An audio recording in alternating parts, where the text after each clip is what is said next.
All right, check, radio check.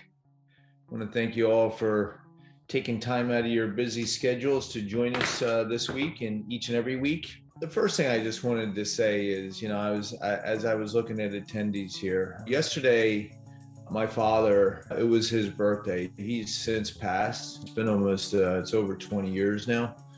But, I was just really nice and heartfelt. A lot of people reached out on Facebook and commented, but it just reminded me life is so short. And then, my mom, her new husband, he's struggling and, having to have water taken off the lungs. And then so here I have a client who will remain nameless that has fallen and broken their leg heading into retirement. And then I got one of my clients just reached out to me and said that their hip surgery now needs to get looked at. So, as much as we're talking about the financial aspect, and as much as we're talking about the fear that can come with volatility, we got to make sure that we continue to hug the ones we're with. We only get a finite amount of time on this planet. And I know I say it and I try not to be all, spiritual and stuff, but I really do believe this, that, that every day that we have is a blessing. And, things happen. That's why they're called accidents. Sometimes our health changes, but we can control right now the people, how we act towards the people that are in our lives. So if you haven't told that person next to you that you care about, that you love them, make sure that you do. All right. So without further ado, we are going to go through our PowerPoint today, which is a market update. For those of you who've not been on a call before, it's sort of a Monday day quarterback of what happened last month. So as we go through this, you're going to notice, if you've been on my call before, this is a little different format than I used before. So what had happened was, for those of you that have been with me for a while, know that my RIA was Formulafolios. Then 2 years ago, they were purchased by Brookstone.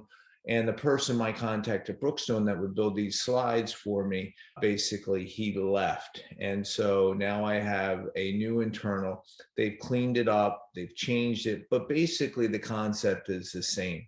This is a snapshot, a point in time of some equities, growth markets for the month of March. The colors are a little different. So we're going to spend a little time to go through that. The top one, right, is this gold color, right? So if we look at that, that's the commodities. So that's done the best for the month of March. And then we have an evergreen green, and that looks to be real estate.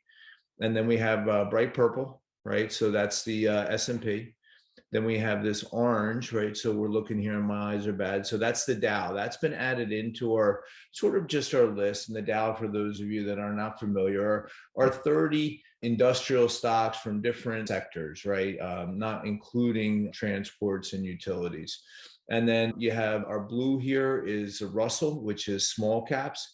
Then we have that lime green now. So that is European markets, EAFE.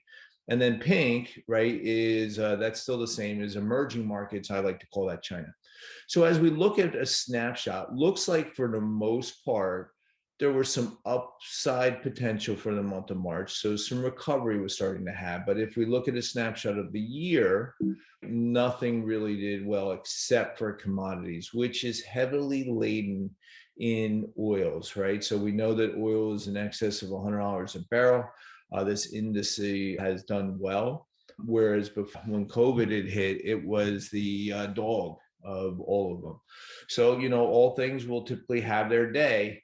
I looked at is that since the beginning of the year, if you're looking at your statements, you've probably seen some downward pressure across the board.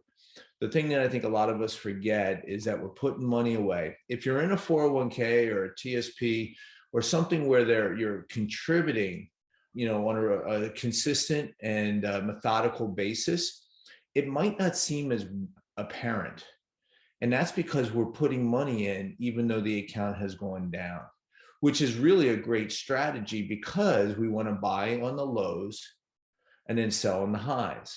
So when you just take a point in time, don't add any contributions, then that's when you see, if we're sitting in this sort of hold pattern, the indices are doing what they do, which are typically comprised of different companies, financial strategies, things of that nature, you'll see that, hey, listen, I'm certain that a lot of you, if you have an old 401k or an old IRA, right, you may very well, if you opened up the envelope, see that they mirror a lot of these downside, depending exactly on what risk allocation you're in. So, this is one of the things that I've started to talk about, and I'm hearing more and more about. I'm, now starting to show a little concern is, that R word has started to present itself.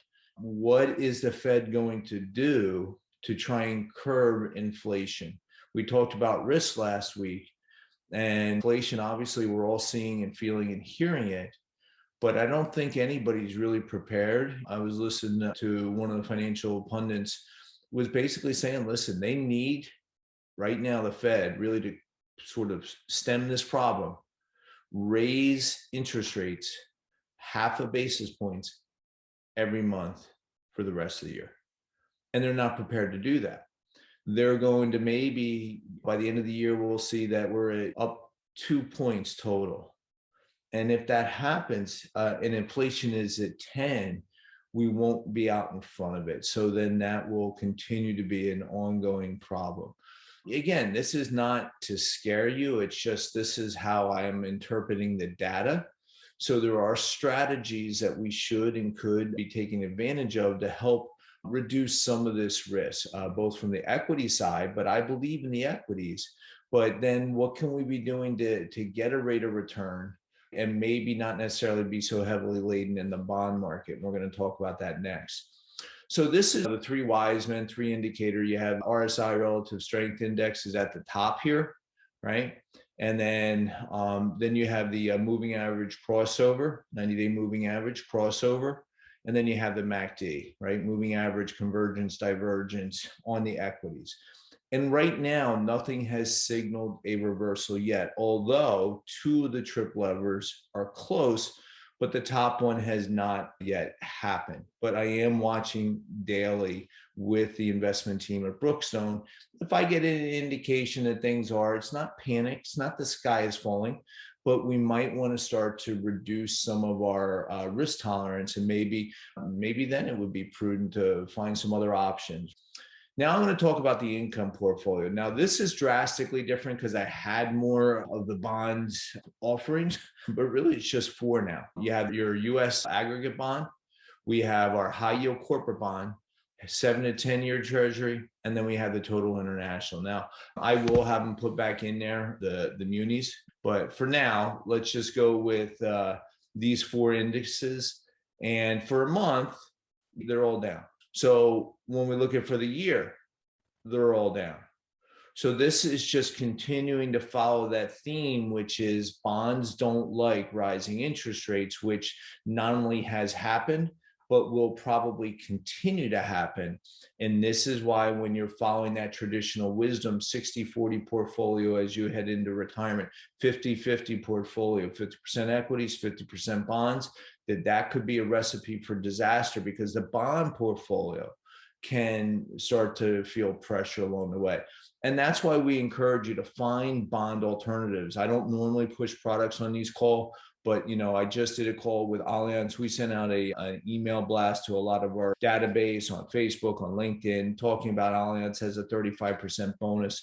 They have some new indices with some new strategies. I mean, it's just, I've had some clients that have taken a little bit of risk off the table, right? It's not let's turn up the apple cart upside down.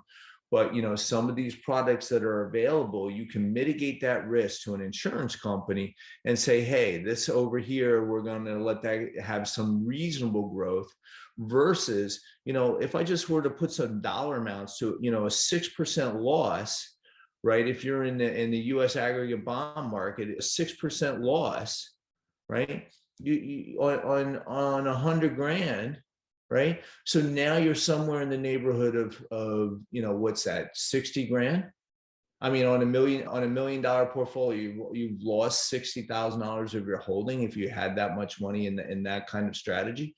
So you have to start to put things in perspective that, look, I'm a glass half full kind of person. I'm an advisor that believes in having strategies. We focus on strategies. We don't really, let fear or greed dictate our actions. As long as we've had a discussion, we say, hey, listen, this is the way I want to move. This would make sense. So to me, looks like the Band-Aid has fallen off here, although they did not put the red line in here yet, because like I told you, we have a new person internally. To me, as I read this chart, looks like it's crossed over, right? So these three here, this was already on a downward trend. The MACD, the MA90 was on a crossover. And now we've fallen below the 50 percentile here for the RSI. So, again, I've been concerned about bonds for a long time, and it's now bearing fruit, right? Turning out to be reality. So, as I look at it, my advice is, whether it's me or your advisor, maybe at work, get with them and say, hey, what can you do? And that's the problem with 401ks and TSPs. There's not a lot that they have to offer. And that's the problem with a lot of these sort of turnkey investment platforms that are offered through corporations. They say, oh, you got a whole bunch of stuff here. But A, a lot of them are identical in their investment philosophy. And B, you don't have that bond alternative, right? It's just, hey, this is if you want to be in bonds, great, international, US, what do you want to do? And it doesn't really help plan participant, in my opinion. So that's our update for this month. This is a analytical tool, recession probability analytics.